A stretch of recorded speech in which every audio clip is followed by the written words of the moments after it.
Good day and welcome to the CORY MORGAN Show. If you're in Alberta, spring has really sprung now. We're well into the double digits. The roads are flowing, and I know from looking out my back window, and the snow goes down, and I get to realize just how much I missed from those bloody three dogs I have in the backyard. So I got a really fun weekend ahead of me in the yard cleanup. Still, I'll take that. I can't stand winter. I got no use for it.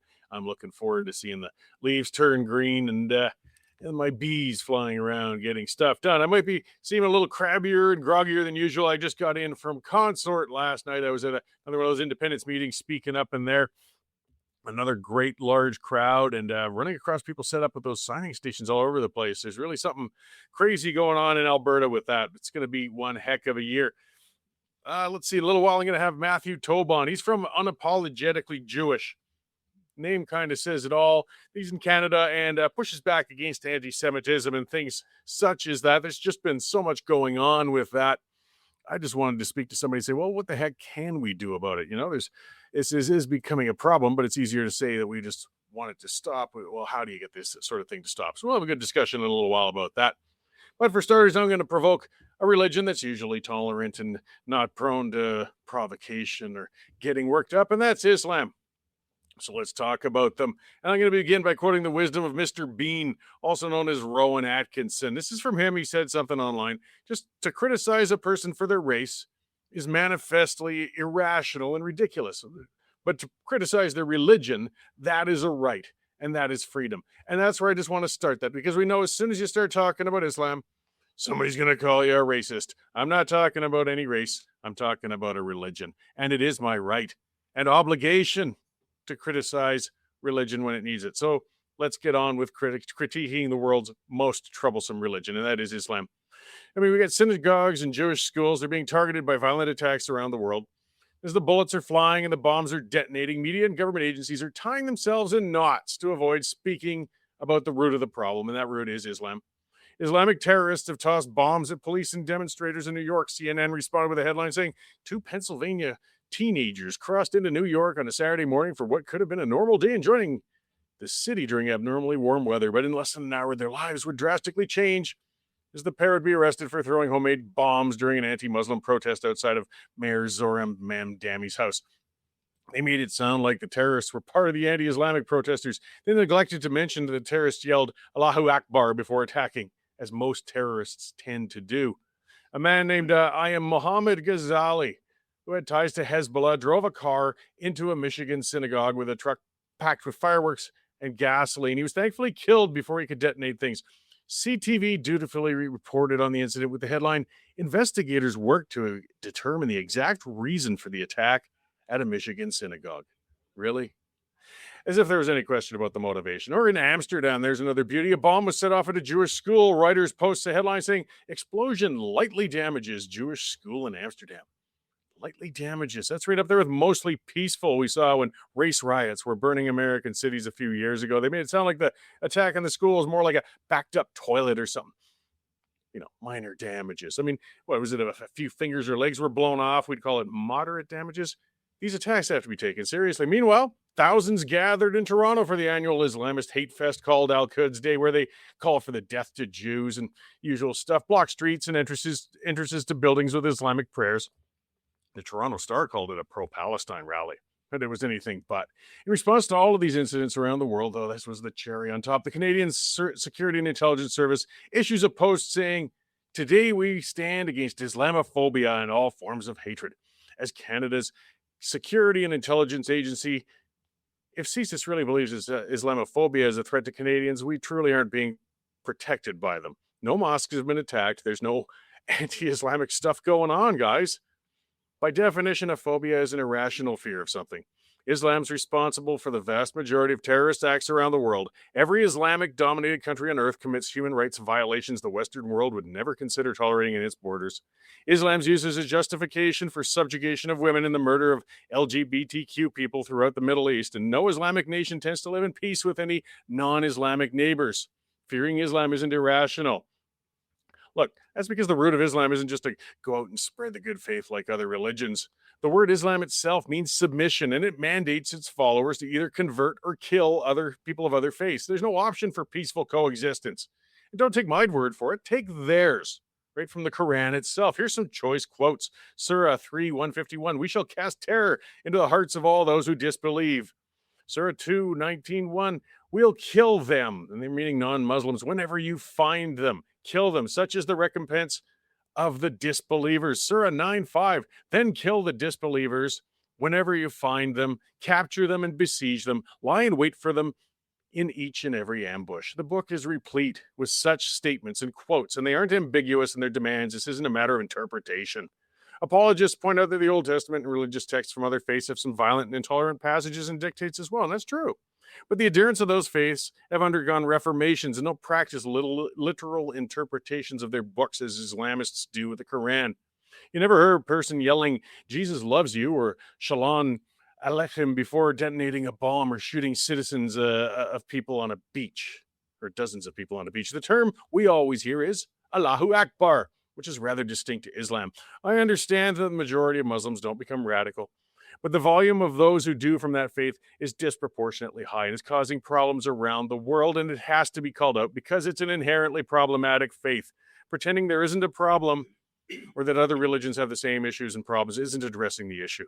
The world has to stand up and confront radical Islamists. It must be made clear that their medieval ideals have no place in the modern world and won't be tolerated in Western nations. That means it's time to narrow immigration allowed from certain nations. And deportations of practicing Islamist fundamentalists must start to happen if that's what's going to take. Quarantine the nations that produce Islamist extremists until they find the Reformation, which has eluded them for the last 800 years. And never pretend that any other faith kills cartoonists and riots over beauty pageant winners. That's the exclusive domain of Islam. And we have every reason to fear it. All right. Well, that's what's got me going today. Hey, Dave, how's it going? You jinxed us. What's that? Well, you said spring is here. That means we're going to get dumped on again. Like we're getting some more snow this weekend. A little bit. It'll be a dusting, just enough, just as I start to pick up all that dog poop. There you go. Give you another weekend to do it. To let it. But you remember that March 17th snowstorm years ago? Like paralyzed the city. There's like 2 feet of snow. There's been so many. I mean, I know March is prone to those, just that last kick in the groin we get from winter. But either way, I'm still going to celebrate the little bit of warm days. Yeah, it's plus 17 today. We'll take it. Huh? Yeah. So you've been driving here in Foro in Alberta, going to all the small towns, sending out pictures. What have been your favorite? What stood out? Boy, a favorite. It's hard to say, Hannah was neat. I worked there a number of times in the 90s, but I never went beyond the little area of hotels and gas stations on the highway. I never actually went right into the town itself. And it's just, I like those old towns. I mean, they're dying, There's empty business fronts all over the place and others falling down. But you see creative coffee shops and businesses and other spots still springing up or trying to make something of themselves. So I just like touring all those little things. Get off the highway a bit and have a look. They're neater than you'd think. It's good to see the entrepreneurial spirit of Albertans is still alive. Yeah, well, and I'm sure with those buildings, when they're falling apart, they don't have to pay a heck of a lot of rent. The landlord's just happy if utilities are kept up. But, make a go of it. Get creative. Exactly. So right now up in Edmonton, the provincial government is holding an embargoed press conference with media on their new rules that they're bringing in about MAID. So it should be fairly interesting. Our website right now is leading off with an in-depth investigation into MAID and how it's taken over from palliative care. There's no more, doesn't seem to be much palliative care anymore. It's straight from, I feel sick, all right, you must die type stuff. So that's an interesting read. That's quite a cough there. Yeah. You might need a little treatment. Yeah. We've got a couple of great videos. Semi-train stalled on the tracks near Tabor yesterday, and a locomotive just plows right through it. That's quite amazing. And we got a somewhat lack of intelligent Abbotsford kid who decided he was going to go on a high-speed chase with police while his friends videotaped it from the back seat. He ends up losing control and hitting a gravel truck. And the best part of the story for me is it was his stepmom's car. So he's got a bit of explaining to do. Yeah, rough life experience, at least with these things. I mean, acts of foolishness and danger, but, we will report on the ones where at least they didn't get killed. Yeah. His buddies in the car with him are saying, hey, bro, don't kill us. Don't kill us. Yeah. I mean, come on, man. We got the head of CEO of TC Energy saying that even Mark Carney's attempted applications for building pipelines is way too slow. No surprise there. New figures today showing gas is up 24% since the Iran war started. That's got to hurt you driving in from out of town. Oh, Good thing you got a little vehicle. Yeah, my little Hyundai. Anyways, it's cheap on gas, if nothing else. I mean, as much as I wanted a giant gas guzzling SUV, that independent media income just doesn't. No, it's not. Yeah, I've also got one of them little Civics. So then it's a good thing you're not going to the States at this point because gas is soaring. Yeah, no, we got our trip. Hopefully, it comes down a little bit before my next winter escape. Because when we're pulling that fifth wheel, you can almost see the gas gauge moving when you're doing that. Yep. The bi-monthly or by 2 monthly Angus Reid poll on Premier popularity is out today. David Eby and Freefall. Danielle Smith actually going up. So that's interesting. Hey, the Calgary Zoo's got a new polar bear. Oh, did they? It's exciting.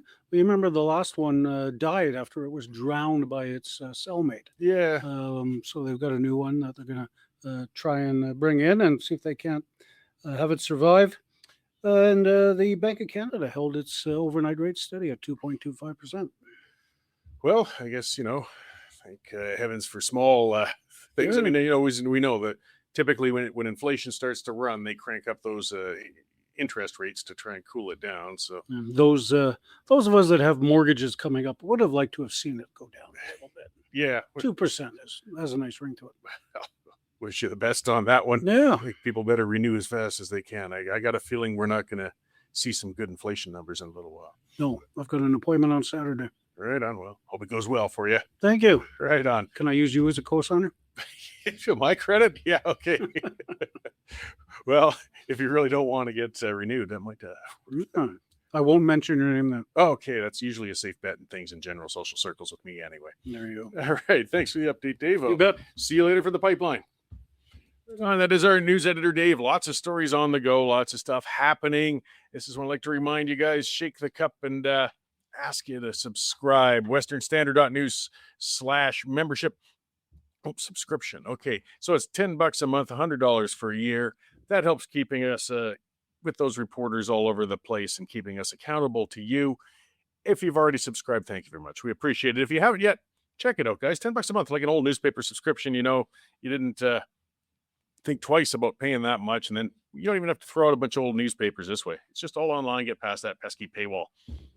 All right, and I see Justin GP saying subscription is well worth it. Well, thank you, Jess, for the endorsement there.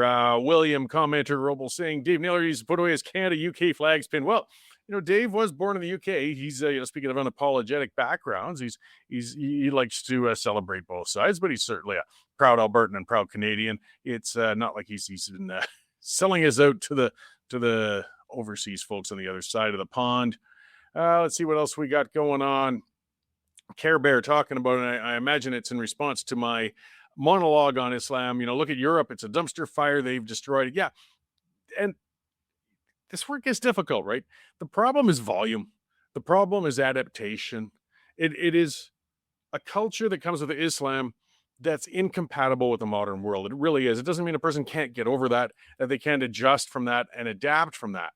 But that takes coming into a newer environment, a newer society where you can work free of those things. When you flood it in a massive uncontrolled flow, and that is what happened with Europe, and that's what's happened with Michigan and some other areas where you take a bunch from North Africa and others and dump them into an area without time to integrate, is you get insular populations and you get social clashes, and things only become worse. We can look to Europe to see how bad it can get. Maybe we can get that fixed before it gets to that point. Also, Care Bear saying Islam's a political ideology. It's true. That's a little bit of, I believe religion is fair game for critique as well. But Islam is more of the interpretation and building the ideology around the religion. And that's why I use that term predominantly throughout, rather than talking about necessarily, say, Muslims and so on. I'm more often to speak of Islamists and such. And of course, like everything, there's different sects. I mean, there are, fundamentalists and crazy people of every faith. I mean, I don't know. There's some crazy Christians who like playing with rattlesnakes and stuff like that and everything out there. But the main thing is when we're looking at the volume of difficulties we're having, there is one that's kind of standing above the rest. And we're so scared to call it out. We're so scared to discuss it. We're so terrified of critiquing it. And that's why I just wanted to get right out and poke that bear off the start, because we do have to talk about it. I'm tired of pussyfooting around. We aren't seeing a bunch of Hindu protesters rioting in the streets weekend after weekend after weekend, targeting other particular faiths and groups and things such as that. We don't have, Buddhists causing these difficulties out on the streets. No, it tends to be uh, Islam. Here's one. Terry Davis saying Zionist Christians. Yikes. Yes, indeed. Let's talk about Zionism for a second, because people like using that as a substitute word for Jews. That it really is. Looking at the base of what Zionism is, it is the belief that Jews have the right to a homeland in Israel. That's what it is. Does Israel have the right to exist? If your answer is yes, then you're a Zionist. That's really the bottom line of what that whole thing is. I mean, that doesn't mean you can't or shouldn't critique the government of Israel and some of the actions it's done or things like that. No, absolutely, you can still critique those things, of course. But does Israel have the right to be there? Because if you oppose Zionism, then you mean it should be gone. And that discussion's been on for a long time. They've been there a long time. Somebody who can expand more on that will be my guest. He's going to be here in a moment, actually, and things such as that. But I tire of people using the word Zionist just as a shield to cloak the word Jew. Geez, at least just be an honest anti-Semite and use the word. I mean, don't beat around that bush. Sadly, a lot of people actually have stopped beating around that bush.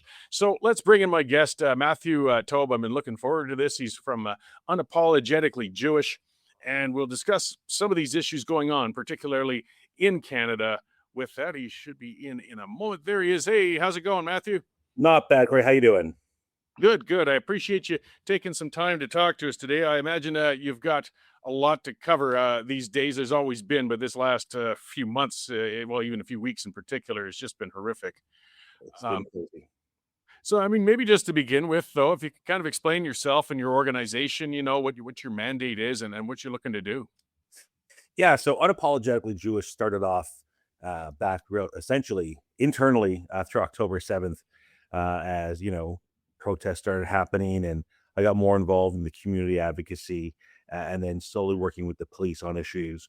And then back in August of 2025, I decided there's only so much one person can do on their own, and started taking the steps to start an organization called Unapologetically Jewish. And the mandate we put behind it, because I'd already been doing police board deputations, I'd already been speaking to MPs and MPPs, just in passing. And to get more things happening, we registered the organization and decided to take it one step further. So the first thing we did was look at who wasn't doing certain things, and the Toronto police really weren't acting a lot to stop the weekly protests that were happening. And we launched a tribunal, a human rights tribunal against the City of Toronto, the Toronto Police Board, and the Toronto Police. That was our first mandate, to work to ensure that law enforcement was doing their job. And the second mandate was to work with legislators, not to change policy or make laws, but really to just educate them about what we're actually seeing. Because what you see on the news, what you see on TV, what you see even on social media is not always what's actually happening. So that was the other mandate. And the last mandate was to work with community to build more leaders and build more advocates and build more strength amongst the community. And things, I guess it's just been a shock since October 7th, or maybe not so much a shock for some people, but it really stripped the veil off of a lot of people.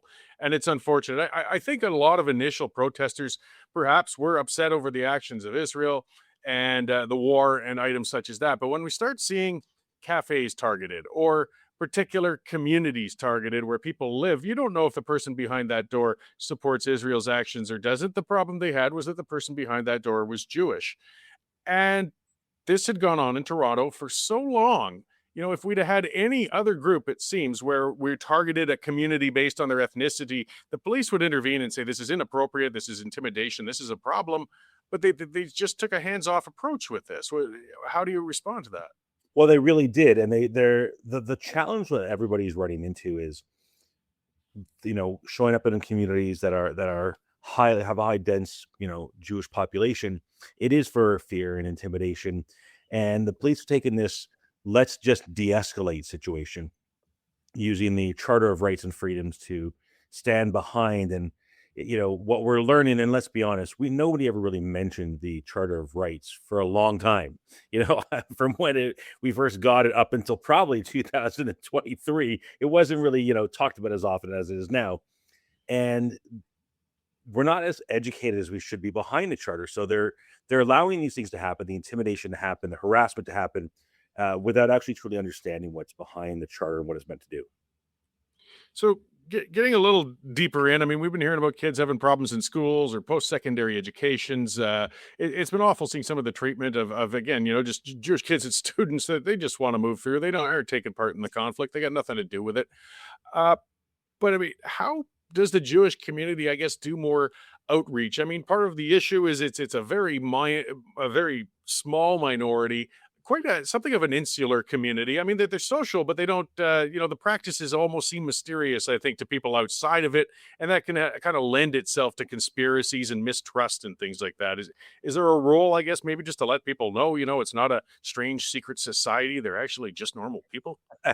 Well, it's like anything, right? It's not as much that it's insular, and you do have many different, beliefs of somebody's own personal belief within the religion.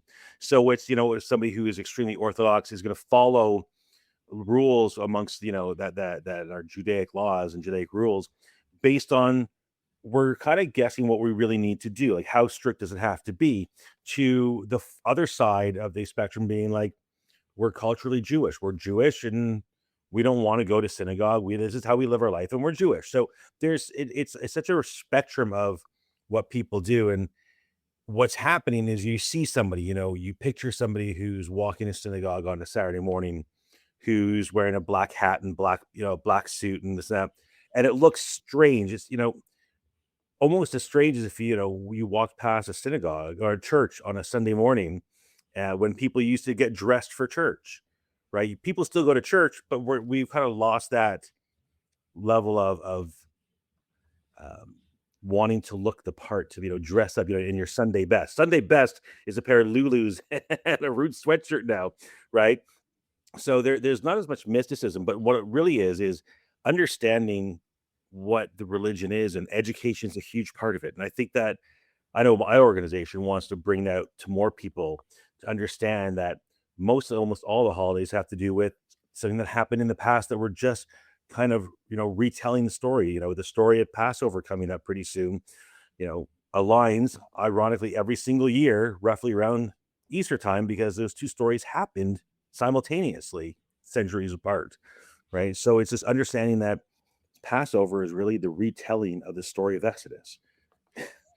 Yeah, well, and I like how, just the title of your group is unapologetically Jewish. I think for a lot of people's instinct to be more, you know what, we're just going to closet ourselves, keep the head down, don't make waves, and just don't even advertise, maybe even take the mezuzah off the door. Uh, you're going the other way of just saying, no, we're here. There's no fear in expressing and taking part in the community. And I think that's more of an approach rather than, I wouldn't call it hiding, but that's how people would view it. Oh, there they go, That's how it's underground. seen, we're hiding. We kind of go into our bubble. Don't we grew up in a way of, especially my generation, with our parents or grandparents, coming from Europe, being survivors of the Holocaust. It was put your head down, do well in school, don't make waves, and we'll just be fake great. And as we see, it hasn't done much for us either, in this climate. So being unapologetically Jewish really is just being Jewish. I met with a great MP from Edmonton, and she said to me, "I love your name. Being unapologetically Jewish is like being unapologetically Canadian, right? That's really what it is. We're all unapologetically who we are. There's nothing wrong with being proud of who we are and what our history is, whether you're a Sikh or a Christian or a Muslim or a Jew. We should be proud of our heritage, and or to that, our Canadian heritage." Yeah, and there's part of the I guess a little bit of shame that most Canadians, or not most Canadians, but some Canadians are starting to feel. I mean, we're getting called out from Israel and some of the others as a hotbed of anti-Semitism. I mean, this is a nation that's prided itself on multiculturalism, on tolerance, on having a mixture of all sorts of faiths and races. And suddenly we're actually looking like one of the less safe spots to be in the world. It's some people stating outright it could be less safe to be a Jew in downtown Toronto than in Jerusalem these days. Maybe in this last couple of weeks, not so much, but in general, it's I would even say nowadays, you're right. And it has changed over the last 30, 40 years. It has changed. Anti-Semitism has always been around. Zionism has always been, there's always been some form of Jew hatred. It was kind of like got squashed down. Now it's the forefront, but we have to talk about the fact that it's not just Jews that we're not, we're talking about the Jewish community a lot. No one's talking about as much about the over 100 churches that have been burnt down. There's a huge, we're not speaking up. It's like, just shh, don't say anything and it'll stop. And being unapologetic means all of us, being unapologetically Jewish means not saying anything other than who we are.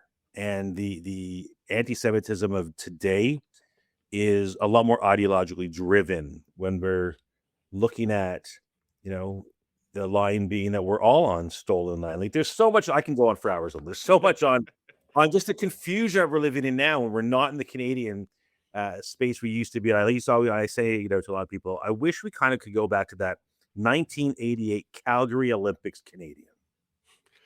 Yeah, that was certainly just seemed to be a simpler time, and everybody just got together and had a good party.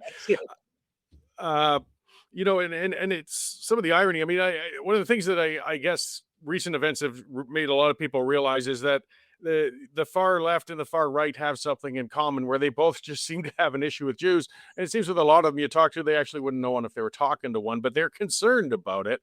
But their actions become actually very problematic or potentially dangerous. But some of that hypocrisy gets to me. You talked about the land back, stolen land, things like that. The irony of that tends to come from a lot of the far left, I guess, in the activists. And they're saying, the indigenous people, this is their land. Nobody else has a claim to it. Your guests, your squatters, your colonists. Well, if we want to look at the history on who's been in Israel a long, long time, and much longer, that predates Muhammad by quite a ways, that would be the Jews. But then when it comes to that, they say, no, you don't belong there either. Where in the earth are Jews supposed to go? I see one of the commenters, one of those goofy ones too, saying, well, they don't belong in Israel and they don't belong in Europe. But where are they supposed to go?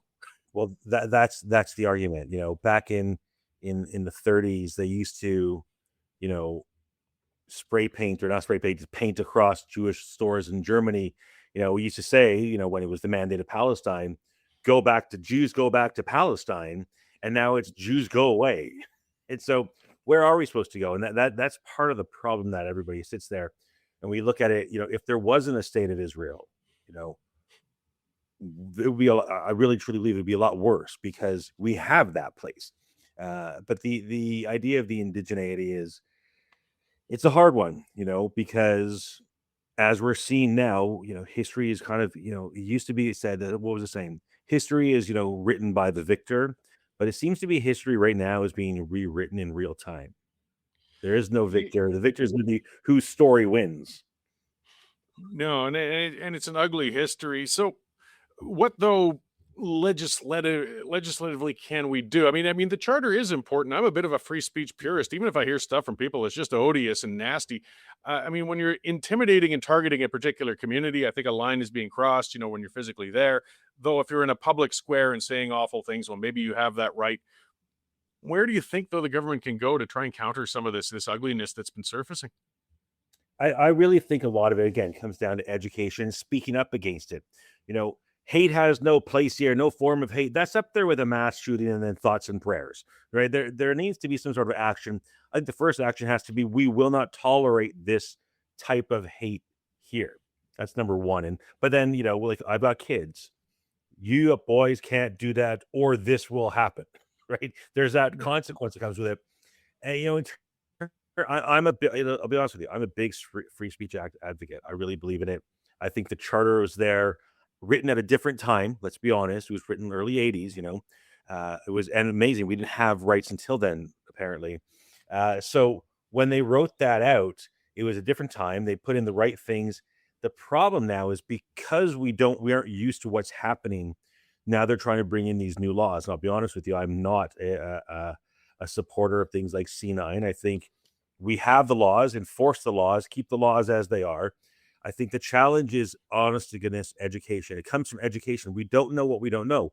And having the conversation, one of the things unapologetically Jewish wants to do is meet with MPs and work with them in Ottawa, but also go to MPs' communities and their ridings throughout the country. Because let's be honest, there's 350,000 Jews across this country. There are 42 million people in the country. There are a lot of areas where far left or far right may say, I hate Jews. Like you said, they've never met one. So let's go to the communities where they're at and say, hi, I'm not a threatening guy. I'm just a guy who really loves my kids, loves hockey. Not a big fan of baseball. Yeah. Fair enough. No, and we've got to draw a line in the sand somewhere. The problem is when these things are left, they fester and they escalate. Like, we are now seeing bullets going into schools. If somebody isn't caught and held to account on this, they're going to get more bold. Some lunatic is going to put a bullet in a person pretty soon. And that's just the worst possible outcome we could have. Yet none of these acts, it seems, against any synagogues or Jewish schools have managed to get an arrest or conviction. It might be tough because it's a sneak in the night. I understand that and such. But boy, to hold somebody accountable for some of these things would be a good start. It will be, but that goes back to what local police, Toronto police could have done right from the get-go when things were happening in these protests, where there was so much hate being spoken and said, breaking laws. I'm not saying I hate Zionists or I hate Jews. Is it nice to say? No, right? There's a big difference often between anti-Semitism and just being vile and rude, right? So we need to make sure that if they had started this at the beginning and held people accountable for breaking laws at the time, whether that was graffitiing a wall or lighting smoke bombs on the street, if we stop that simple action, which is a law being broken, then it wouldn't escalate. So now you have, synagogues being shot at, schools being shot at. What happens next? Because every step emboldens you to go further, right? You get closer and closer to the fire every time. Yeah, well, at least again, getting back to education too. I mean, we get some goofy North American student who says globalize the Intifada, probably doesn't actually understand what they're asking for, or even a lot of other people hearing it might not understand what they're asking for. Illegalizing their ability to say that might not be the way to go, but maybe let the public know just what that is actually calling for, because it's something most people, I think, don't want to participate in. Normally, no, and the education behind it is, if Intifada has it might actually technically from the root of it mean shaking up or insurrection. But what happened from that word, right? So if you look at that first Intifada back in the 80s, it was rock throwing, it was, stabbing here and there. Let's just go with the rock throwing. We're seeing the rock throwing now, cold call to a school and say there's a bomb there, or shooting up a synagogue in the middle of the night. That's starting to escalate. And that's what the Intifada is. And then it starts to take its toll. What happens if you look at something like in Detroit, last week? What happens to a church that has the Church of Zion? Right? Yeah. Now, are they a target? It grows and it spreads. So that's really, again, education is the key. What is Intifada? What is it that we're doing? What was it?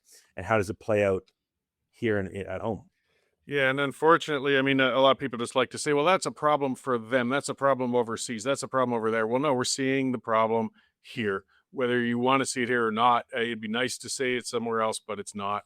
That went quickly. As you said, there's a whole lot we could cover and talk about. I appreciate you coming on to take some time to talk with us about this, though, and the work you've been doing. Before I let you go, where can people find you and what your organization's been doing?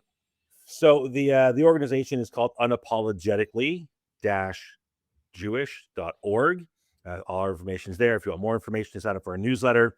And what we're doing now is just working towards a human rights tribunal to hold the police account to do their job. And let's be honest, that's to do their job for everybody, all citizens in Toronto and everywhere else who feels they're not doing it. And then the next step is to make sure that we're looking to make sure we educate the community properly. And that's when I say community, it's not a Jewish community. It's our city, provincial, and national community. to get back to what we grew up as, being a melting pot. Right on. Well, thank you very much again. And I hope we get to talk again soon. And hopefully it's not about, we'll talk about progress made rather than the escalation that we're seeing today. That'd be wonderful. Right on. Great. Thank you. That's okay. So one more time, guys. Yes, that is Matthew Tobon of Unapologetically Jewish. Nice, straightforward name. And as you can see, reasonable, rational discussion can be had. We can find better ways. We have to, or something really bad's gonna get. Oh, and here's somebody. Okay, somebody says you should watch Candace Owens' latest interview. Okay, Candace has lost her mind. Candace Owens also thinks the Jews were responsible for 9/11. So that's the kind of crap Jews are dealing with. The conspiracy pap and baloney and garbage. And it's garbage. But don't worry, you have the right to spew your garbage, just as Candace Owens does. But it's not leading to anything good now, is it? It certainly isn't. All right, let's see what else is happening in the news. We'll get on with some things. The Academy Awards were held last weekend. That's all I got to say about that. All right, let's see. We got the appeal coming up. Speaking of government overreach and problems and rights and things such as that, the Emergencies Act, which has been ruled multiple times now that the federal government did not properly apply it. And I refer to it online a lot, and usually as martial law, because that's exactly what it is. They changed the name of that from the War Measures Act to the Emergencies Act, which you can broaden the applications. But the reality of it is what it is suspending people's rights to deal with an immediate problem or emergency. And there's a role for an Emergencies Act or martial law. Again, what if a foreign country invades? What if another Carrington event happens? There's a big flash, all the power gets wiped out. There's no electricity for a week, and we've got riots and things are going nuts, and people are, consuming each other in the streets. Might have to suspend things until you can get that under control, or flooding, or a natural disaster, or a zombie apocalypse. But a bunch of people protesting in Ottawa with bouncy castles didn't reach that bar. It was an annoyance, but it didn't reach nearly enough, highly enough, to justify invoking the Emergencies Act. That was Justin Trudeau panicking.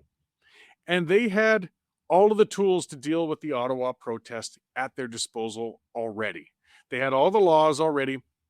I mean, it's a longer discussion as to how much longer they should stay there. I think it was at a point where there was time for that protest to move on. Every protest, part of the problems they have, whether it was Occupy of the past or some of the other things, they get in, they make their point, and then they don't have an exit strategy. They don't know when it's time to kind of head for the door. And that was part of the problem with the Ottawa, the convoy, was they were a lot of them starting to entrench, and there was kind of no end game that we're going to see. So, eventually there was going to be a move to remove the protest. But there were laws on the books for blocking streets, or, for parking too long, or things like that, that gave police authorities the ability to get in and deal with that. But that wasn't enough for Trudeau. He wanted to go after and seize people's bank accounts. He wanted to seize their property. They wanted to press tow truck drivers, forced labor, because that's what part of the things they were talking about, forcing tow truck drivers to come out and tow vehicles away. And the courts have found that they weren't justified. But now Carney is appealing it all the way up to the Supreme Court now. Appealing it, and that gets worrisome. Richard Wagner, one of the Supreme Court justices, he's already been pretty vocal about what he thought of the convoy. You see the bias from him already. He called it anarchy. Talked about it taking citizens as hostage. So I don't know how much of a good judgment we're going to get from that man when they put this forward to it more. I was on a speaking tour with Tamara Leach and Sheila Gunn-Reid. We covered a lot of things. It's funny because, again, Tamara spent nearly 50 days in jail without bail over her part in the truckers' convoy protests. And you stand next to her, and she's just a very diminutive, though a strong and powerful woman, but she's certainly presenting no threat to society. Boy, we can't keep our most violent criminals behind bars, and they were terrified that they might release her without bail too early, and somehow it was going to bring the world to an end. That small woman put the government, her and Chris Barber and others, into an abject panic. That's what happened. Is they panicked, they hit the panic button, and they improperly invoked martial law. Now, if you look in Korea, South Korea, there was an incident where their former prime minister improperly invoked martial law there too. And in response to that, they've given him a life sentence. Yeah, they have. They actually, some countries do recognize that leaders can be held responsible for things they've done to the citizens. We don't do that here. Our prime minister of the time is running around on beaches with a pop star now. You know, he's left the mess behind and he's gone on his merry way. And we'll see what happens with this, with them appealing it. You'd think they'd just let this go into the trash and just it's into the history and okay, it got ruled against us. But it tells me that Carney might want to use that Emergencies Act again. I mean, the Emergencies Act's still there no matter which way it rules, but it just means you're going to have a better justification before you ever use it. So how casually does the Carney government want to use it? What are they worried about? What do they think is going to come in? Kind of something food for thought, isn't it? We'll watch that appeal closely. Here's another beauty. I can't pronounce this necessarily right. Bejam Bashirin. This is a woman who was in her 80s. She came to Canada to visit family. She's not Canadian. She's American. But while she was in Canada, she had a stroke. And her medical bill came to over $110,000. So now we got CTV doing a big sob story and talking to her family. Oh, my Lord, this poor woman's stuck with this bill. My family is stuck with this medical bill and everything else. Look, I do feel bad for her. I travel a fair amount. You know what I do? I buy insurance. When I go to the United States for a month in winter to escape the snow, I buy health insurance so that if something happens to me down there, I'm not stuck with the bill. When I went to Israel, I bought health insurance. So if a rocket happened to blow me to pieces, well, at least we had the insurance to move the pieces back to Canada. That responsibility was mine. We can't even get enough health care for the Canadian citizens who are here. And then to have the family now that they're asking questions, they're demanding answers is what they're saying because of the bill this woman got stuck with. What's complicated about this? The healthcare system can barely serve the citizens. We can't afford to be providing it free for everybody who comes to visit. I understand she had the stroke. It's not like we turn her away from the hospital. Of course not. You have to treat her. You have to save her life. But then she's up on the bill. That's too damn bad. You should have bought insurance. We're not talking about somebody who was 16 years old and healthy and came over for a weekend and tripped and broke an arm.